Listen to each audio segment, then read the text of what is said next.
man. How you doing? So we're here for another presentation at the Senior Center. This time talking about Alexander Hamilton Willard, who was one of the, I don't know if he was a guide or he was involved in the Lewis and Clark expedition settled in Platteville. And I'm going to introduce Terry Burns and Lori Graney, who have done the research and are going to present this. Thank you. Well, welcome to Alexander Hamilton Willard has Platteville's connection to the Lewis and Clark expedition. So over the course of this presentation, Lori and I are going to talk about 3 nearby locations associated with him, and has noted he was a member of this famous expedition. We're also going to look briefly at his life, but in particular, what drew me to this was the journal entries from the Lewis and Clark expedition itself, and what those entries can tell us about his role as one of the men on the trip. Then we'll look at what happened when he returned, how he came to this area and moved on in his later life to California. By the way, thanks to those of you who have watched our other presentations, we hope to have follow-ups on some of them in the next few months. As some of you know, Lori and Dick Graney, as well as Crystal and Gary Prohaska and I, have been fortunate enough to share our interest with you a couple of times. First on a presentation on Indian Park, and then one on John Dillinger's connections. We, as part of these follow-ups, we would love to hear from anyone who has stories to share. We're still looking for information on Indian Park, especially about a Native American gathering there around the year 1915. If anyone listening recalls older relatives talking about that, maybe when you were really young, please contact us, or contact John and he knows how to find us. If there's anyone who has oral family history about a relative buried there, or once buried there, as we mentioned in our presentation, Dick Graney's ancestor, Thomas Aiken, was buried in Indian Park and not moved because he died of cholera, and we wonder if there's others there. There's also a mystery stone that needs deciphering.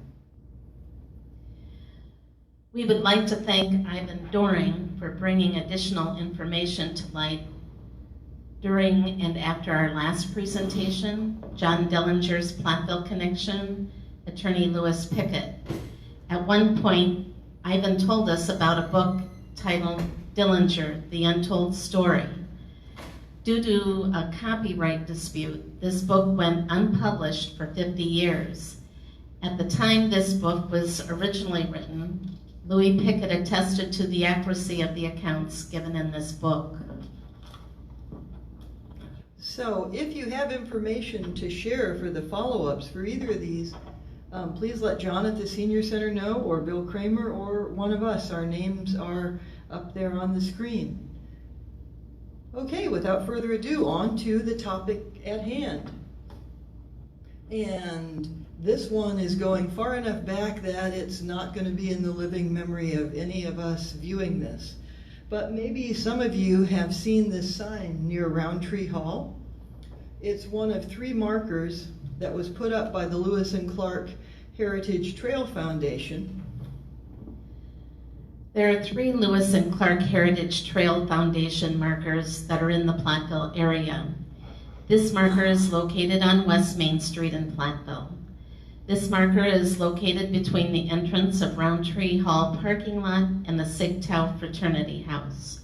The marker indicates that this was the site of the Willard home in Platteville. The Willards moved to Platteville in 1849. In 1852, they sold their home, and with several other family members, they went by wagon train to the California gold fields. Willard was 74 years old at this time. There are 2 other markers. The second marker is located on Sales Barn Road near Belmont. This sign tells us just to the south of the marker was the Willard Mine. Here is an easier to read version, which basically tells you some of the things that Lori's already told you, or that we're going to cover in this presentation.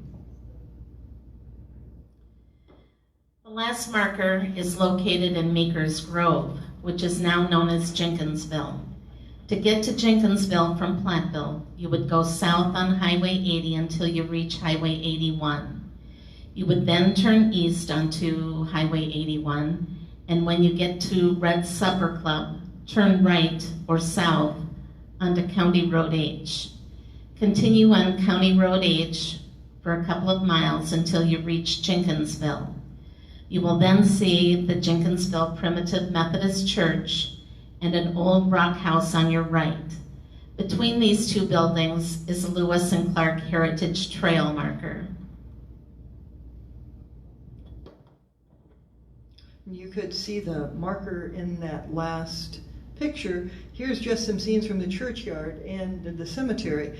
The oldest marker we could find in that cemetery is about the same era or maybe just a little bit after as Alexander Hamilton Willard. This is Elizabeth Jenkins.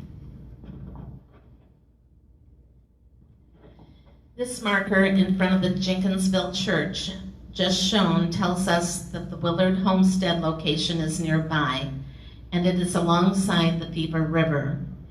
Due to the flooding of this area, the Willard homestead is now under many feet of silt. The Willard family came to Meeker's Grove in about the mid-1820s, and they lived at this particular location for over 20 years. Alexander and Eleanor Willard had 12 children. It is believed that their son George Clark Willard is buried in Elk Grove at the cemetery there. Okay, and this next slide is just the back of the same sign. Regarding what Lori just said about Willard's son being buried there, he was actually killed by a local resident who was later convicted of manslaughter. The son, George Clark Willard, named after the Clark of the Lewis and Clark expedition, had been raising another man's child because that family was unable to, and his thanks for that was getting murdered for it. Dennis Wilson details this story in his article about Alexander Hamilton Willard on the Grant County Historical Society site. I'll put up a link for that later today, along with some others related to this topic. So let's talk a little bit about the story behind these signs before we start looking at journal entries for Alexander Hamilton Willard. They were put up by the Badger State chapter of the Lewis and Clark Trail Heritage Foundation. And if you go to lewisandclark.org and just search for Willard, you will find quite a few field notes and other information. And you'll find that the people most responsible for this were Tom Strauss and Chuck Bebo. Maybe some of you know these gentlemen.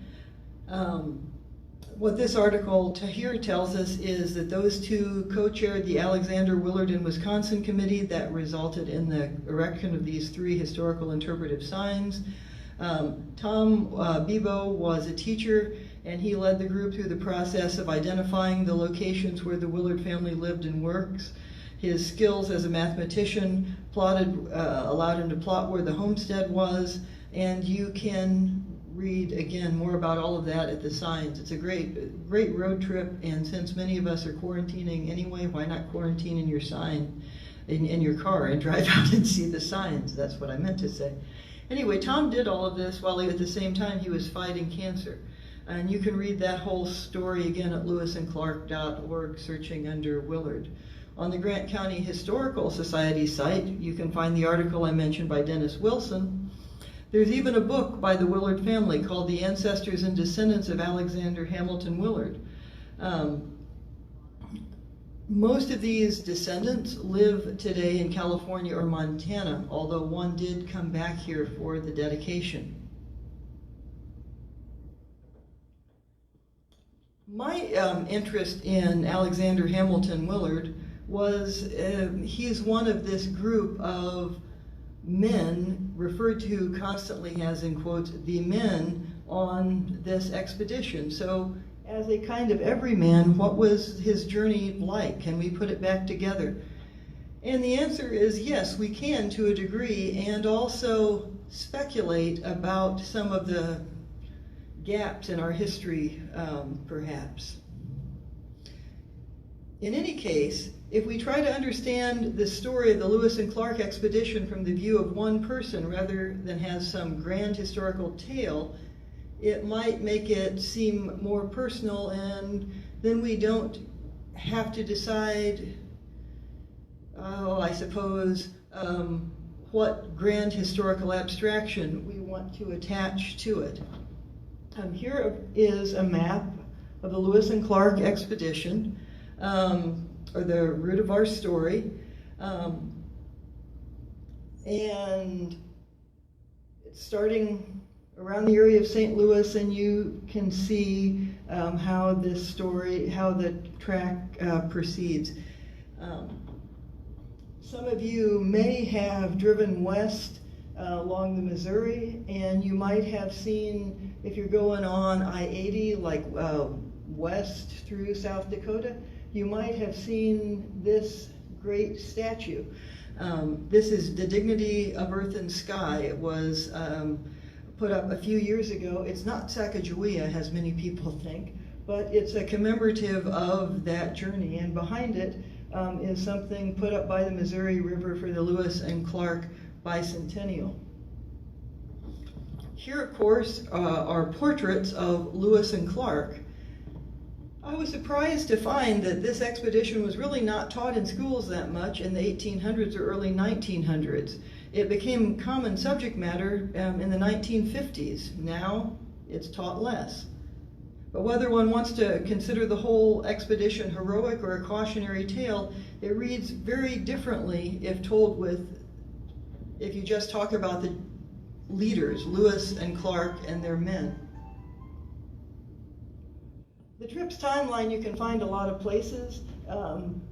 You'll find the story of Thomas Jefferson and the Louisiana Purchase, James Madison, Lewis and Clark. I'll let folks who are interested look that up on their own. But what you find is most of the personal details are missing unless you look at other points of view. And today it's pretty easy to do that. This is a mural from the lobby of the Montana House of Representatives.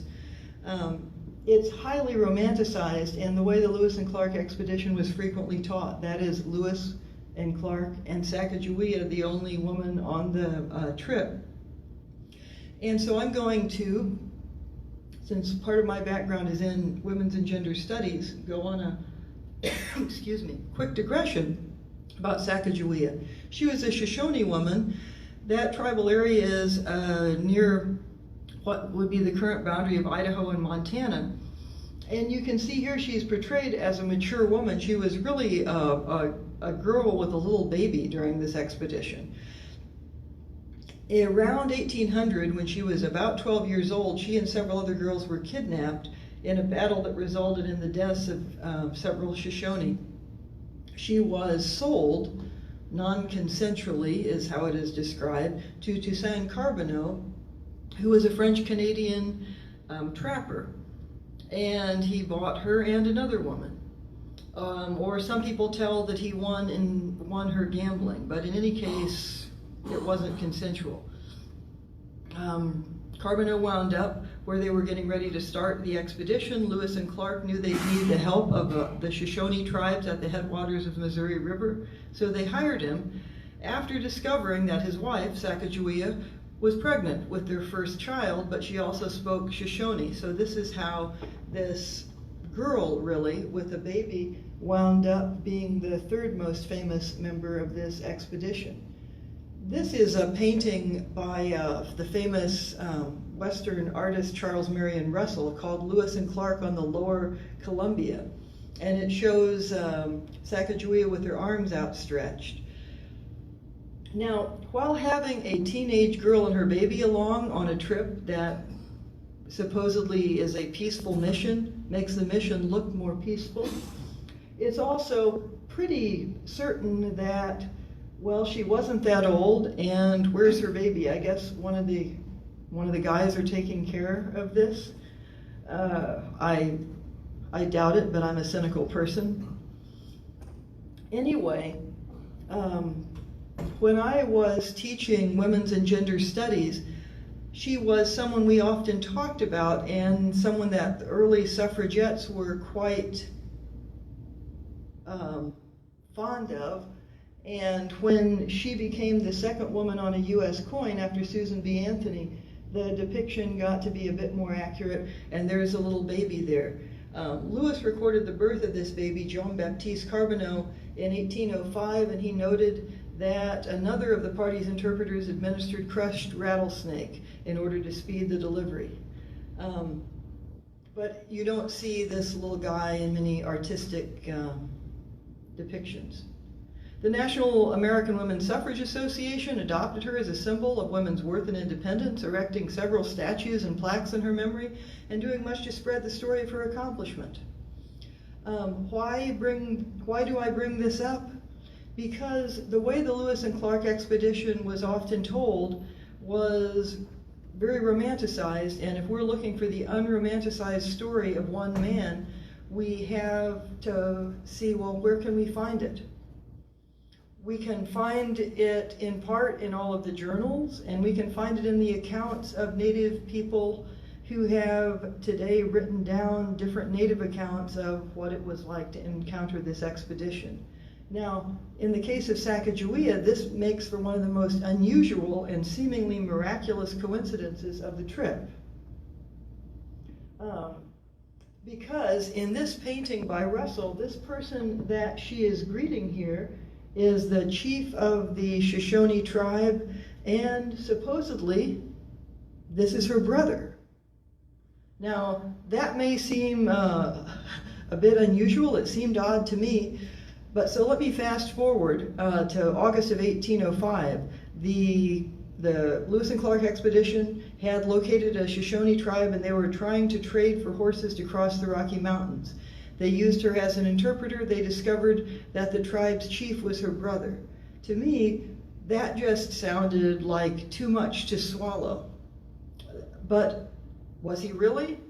As it turns out, several Shoshone writers have pointed out that yes, they were related. Their exact relation isn't known because the word for brother and cousin in that language are the same. But he definitely was one of her relatives, and there's even stories of her commiserating at that time with one of the other girls she had been held captive with some years before being sold or given or whatever to Carbonneau. When stories match like this, or they only slightly diverge, it is kind of amazing. We're going to find some others where the different retellings do not really match each other, or where some interesting details are left out. So, of course, there's different versions of this story, and I'm giving a digression here since I'm not a historian. I'm a retired English professor, but I want to talk a little bit about literary biography and autobiography. The way that one reads a journal, it means you're going to have to consider what is between the lines. What can someone say? What can they not say? Where is it clear they're lying? In the case of the Lewis and Clark expedition, there's 5 remaining journals, but these are military journals, and actually President Thomas Jefferson asked anyone who was capable of keeping a journal to keep one. Supposedly, Alexander Hamilton Willard was one of those people, but his journal has never been found. However, everything we know about what happened to him on this trip comes from other people's journals. So let me give you an example of a case where the native versions of what happened do not match the military journals. And this is from an article that I'll also put online from the Lewis and Clark Heritage newsletters by a guy named Brad Tennant. And he is talking about their encounter with the Teton Sioux, who today we would call the Lakota. One problem that the expedition had when they were approaching the group, they were calling them the Teton Sioux, was, guess what? Nobody spoke their language. Now there was there had been a Frenchman along named Pierre Dorian, who was a translator, but they left him downstream after they left the Yankton Sioux. They perhaps thought that there was another person, Pierre Cruzet, whose father was French and mother from the Omaha, that he would be capable of translating, but he couldn't. And so what you get in the journals is just events kind of stopping because no one can understand each other. The results of the inability to communicate were just dismal. For 4 days, according to Lewis and according to Clark in their journal, they, quote, failed to convey their message of peace. They also got in the middle of tensions flaring. Perhaps it wasn't clear that they were there for peaceful reasons, but also they understood very little about tribal organization, and they didn't seem to understand that there was a rivalry between the three chiefs. So that's one thing. Another is that the translators tended to be people who were either French-Canadian men who had married Native women or half-Native, half-French men who were the products of such marriage. That is, there seems to have been a lot better relations between the French explorers and trappers than the British or Americans, but beyond that, there were very different ideas towards sex and sexuality. Now you can read about that in this article if you want, and as I mentioned, I'll put it online. But instead, I want to talk for a minute about whiskey and women, two things that might have been of some interest to young Alexander Hamilton Willard, or Alex Willard as I'll call him for the rest of this. He is 25 years old. He's in a group of men that are, except for Sacagawea and her infant, they're guys in their 20s, 30s, very fit, and they are traveling up the Missouri. Willard and a bunch of other fellas get written up for drinking on New Year's Eve, and that doesn't seem like a big deal, but Lewis and Clark are really guarding their history stash. There are other things that we could say, but I'll hold off and try to tell this story in order. So, in this article, the writer explores the idea of whether or not Lewis, Meriwether Lewis, head of the Lewis and Clark expedition, had a child there, and beyond that, whether he was married and whether to a woman and whether he knew he was married to her. Now, Clark records 3 instances of the being, quote, offered women, and he says again and again he doesn't accept it. But he also seems to have left a child behind on this trip. In his case, it's the Shoshone. In South Dakota, the DeSmet family consider themselves descendants of Lewis. So in the article that you're seeing here, Droysel Godfrey, who is a Yankton, Dakota humanities scholar, interprets the events very differently than just opportunities for sex or festivities. After reading the journal and talking to Lakota elders, Godfrey believes that the festivities of September 26 and 27, 1804 were marriage celebrations, and that then the expedition seems to have further offended people by not realizing that. Craig Howe, who is an anthropology professor at the Oglala Sioux Tribal College, provides another interpretation. He says it makes more sense to just look for deceit and heavy-handed tactics. For example, Clark wrote that they invited the 3 chiefs there, Black Buffalo, Buffalo Medicine, and the Partisan, to their keelboat to see various items of interest, but Howe believes that Lewis and Clark intended just to get them drunk with whiskey, and that furthermore, some of the punishments for the guys in this group for drinking on New Year's was simply that they needed the whiskey along to ply natives with. You can read the article and make your own decisions. But here is an article, say from 2003 from Twin Falls, Idaho, and the young man at the top, Fletcher, claims to be a descendant of the Lewis and Clark expedition. And it seems that increasingly people believe him, much in the same way that increasingly people don't question anymore the notion that Thomas Jefferson fathered several children with his slaves. So this is a part of the Lewis and Clark expedition that, I don't know, I didn't study in school. Keep in mind the idea of a marriage as an alliance also. Those of you who are local here in Platteville probably know Julian Dubuque was one of many explorers who made an alliance, in this case by marrying Chief Piasta's daughter. So while we may not think of marriages as alliances, it wasn't that unusual then.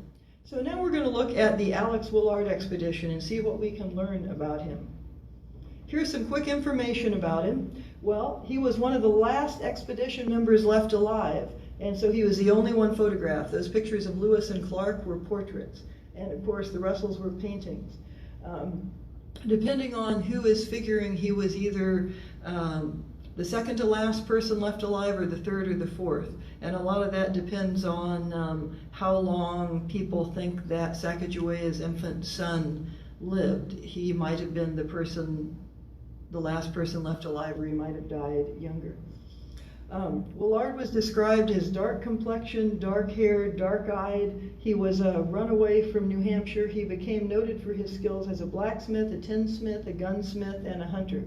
He was really proud of his physical prowess. He told his son, or one of his sons, for example, that when they chose him for the expedition over 100 other people. It turns out, because of who was doing what on this expedition, that he was the first Euro-American who crossed the Mississippi to reach the Pacific Ocean. There's Jedediah Smith, who was in the Pacific Northwest first, but it was Willard who got to the Pacific first. He married Eleanor MacDonald when he got back and fathered 12 children. Eleanor MacDonald is an interesting family connection, speaking of weddings of alliance, though, something that he seemed to perhaps have learned about on the trip, or we could speculate. She is the sister of the wife of Henry Dodge, who, of course, was one of the first settlers in this area. They settled in Grant County and in Lafayette County also. So I should have written southwest Wisconsin there, rather than Grant County. So at 74, he followed some of his children and the gold rush to California. In short, he was a pretty tough old guy and a real survivor. Here is from the Lewis and Clark org page some data there with dates. If you're interested in learning more about this, I'd highly recommend that site. There's also digitized copies of the different journals there. So you can see there is some dispute about exactly his date of birth. We have his parents. His father did name him after Alexander Hamilton, who was, of course, a very influential person right about the time that Alex Willard was born. And his pay, you see there, for his service was $166.66.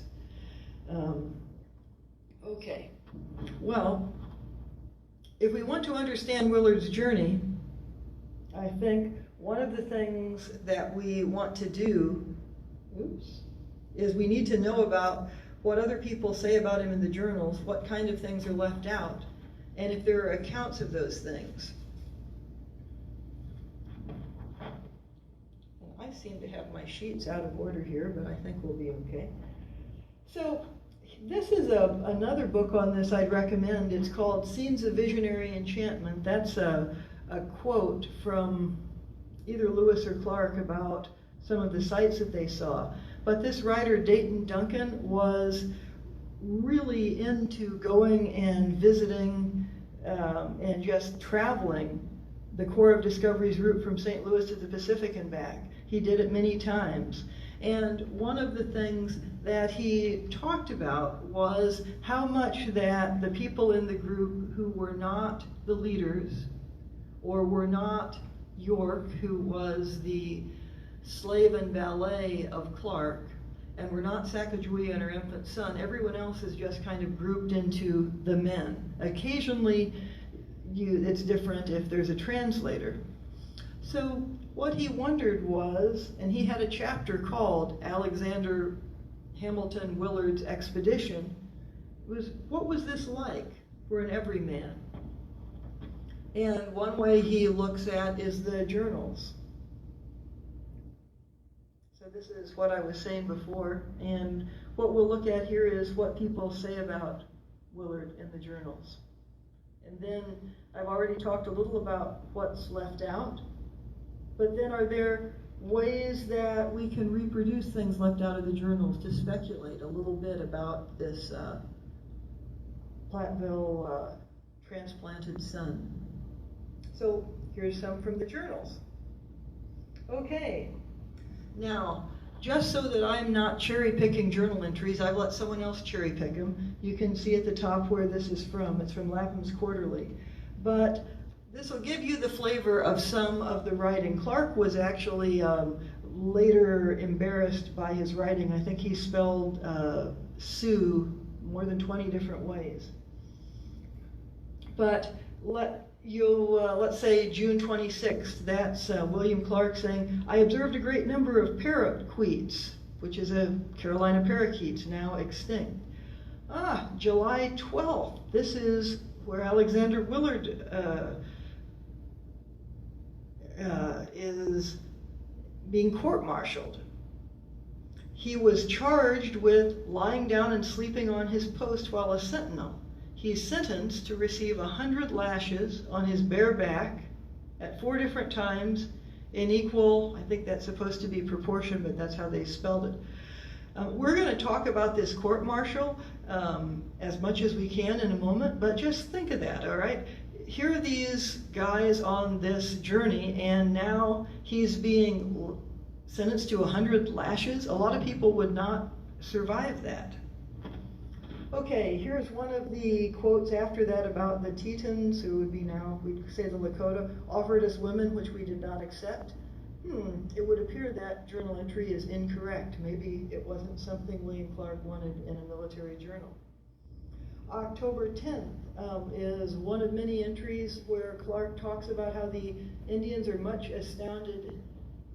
Oh, the mic. Okay, sorry about that. October 10th is one of the many times that Clark writes about the Indians being astonished by his black servant, aka slave, York. And was that really the case or not? Well, Clark certainly thought it was. Now let's look at entries that specifically have to do with Alex Willard. First, at the beginning of this, he is 25, he joins the Corps of Discoveries, and he later brags, as I've said, that he was 1 out of 100 chosen. All you see, though, really is his name in the register. I've also mentioned this next one, New Year's Eve. He and a bunch of other recruits, or several others, get drunk without permission. Now, it's New Year's Eve. I mean, why can't these soldiers go out and drink the whiskey? Well, because whiskey is a valuable commodity, and I mentioned the argument Howe makes that they were taking the whiskey along for other reasons. Early in 1804, he's spending time with the chief scout George Drouillard, who is half French, half Pawnee. He's one of the non-military men. He's supposedly the best hunter. They start up the Missouri. Drouillard and Willard are responsible, that's supposed to say horses there, sorry. They kill 3 large elk. Willard is in Sergeant Ordway's squad. Both of them are from New Hampshire, but this is also going to be significant because when court-martialed, the person that writes about it in a journal other than Lewis and Clark is Ordway, who's the guy that turns him in. Now, according to Duncan Dayton, when he is writing about the expedition of Alex Willard, he says, this is when Willard burst onto center stage. Ordway accuses him of lying down and sleeping on his post. The offense is a capital crime. under the rules and articles of war, it's punishable by death. Willard says he was guilty of lying down, but he didn't go to sleep. And so you might consider this the first plea bargain west of the Mississippi. So he's court-martialed. Usually they would have a group of the men be the court-martial, but since this was a capital offense, it was Lewis and Clark who court-martialed him. Now, this raises some questions like, well, why did he run away? Or why didn't he run away, I mean? How did he survive it? Why did they give him what was, according to the sources I've read, a lenient sentence, even though it seems kind of horrible? So I'll just leave those questions floating. But I will tell you that it's pretty clear how they administered these kind of punishments back then. They divided it into 4 times, and everybody had to watch. The idea was that this was a deterrent.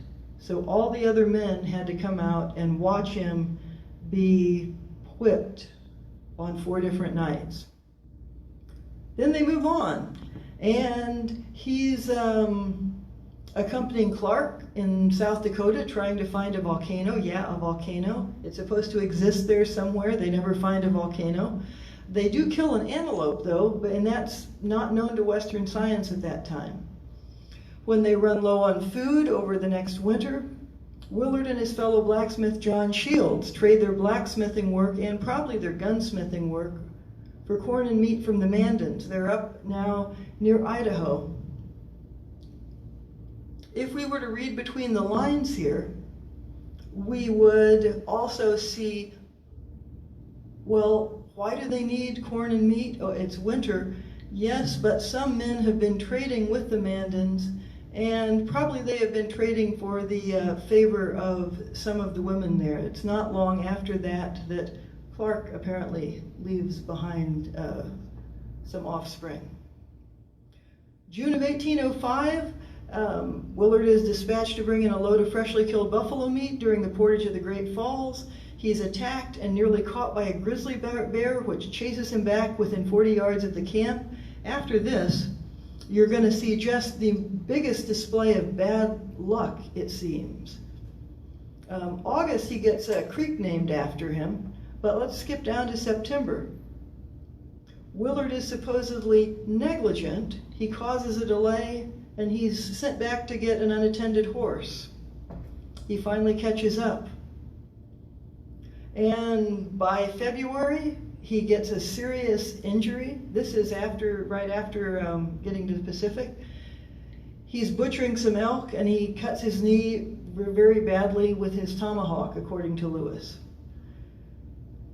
And he's sick for pretty much the next month.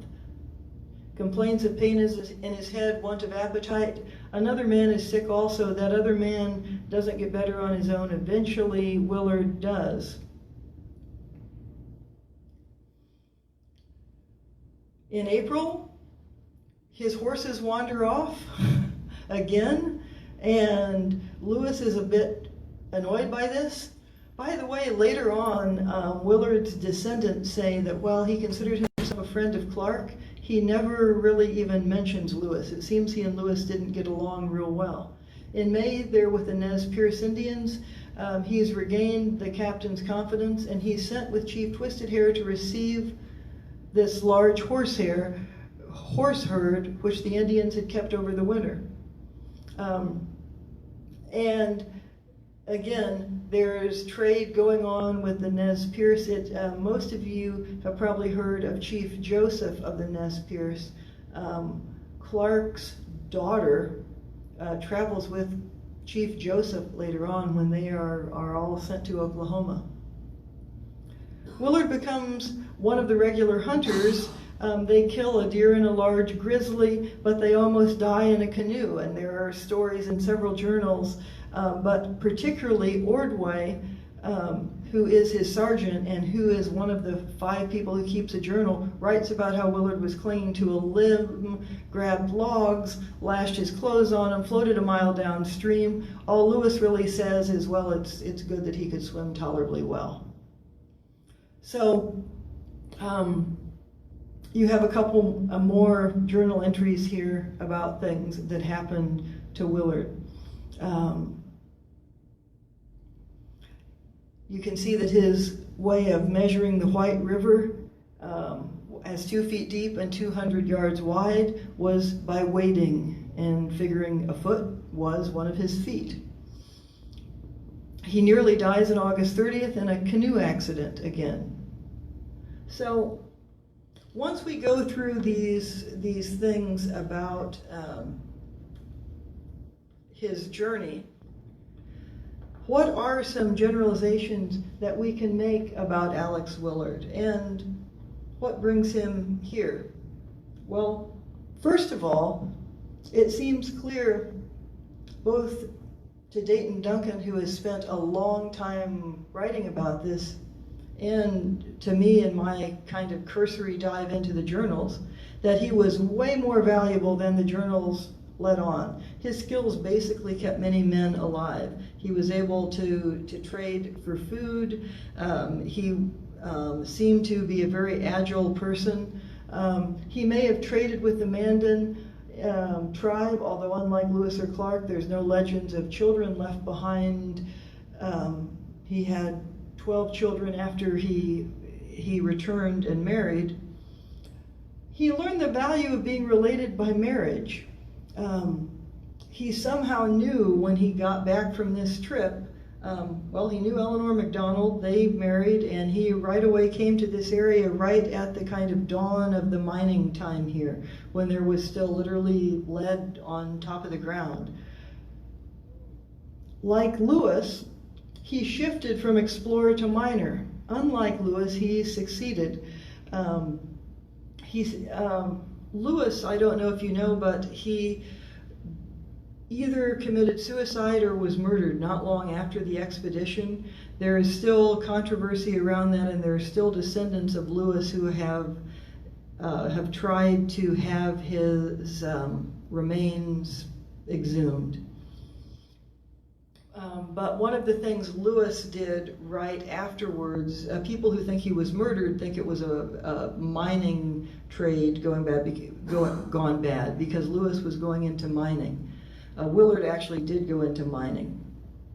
He was a survivor. Like I said, he was a tough old guy. And one of the conclusions Dayton Duncan makes, just to end with this part of the presentation with some levity, is he probably snored. Why? Well, one of the things Duncan keeps going back to is, if he was this valuable, why did they court-martial him?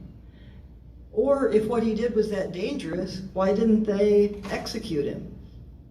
And if you think of, if you have gone on any kind of long camping trip with people, pretty soon you know, who you like to hang out with, who has annoying habits, who has valuable habits, who likes what kind of food, and who snores so loud that they're scaring all the deer away. So I think, though we don't know for sure that he snored, probably he was just snoring so loudly so many nights, Duncan implies, that they couldn't overlook it anymore. Okay, that is your fluff for this presentation. Thanks for listening, and we would ask for questions at this point. Instead, I would just like to thank my fearless partner in crime here, Lori Graney, for doing these presentations with me. And if you see the video on Facebook, then please comment on the Historic Platteville Images Facebook page, and any questions you have, you may ask them there. So thanks for paying attention.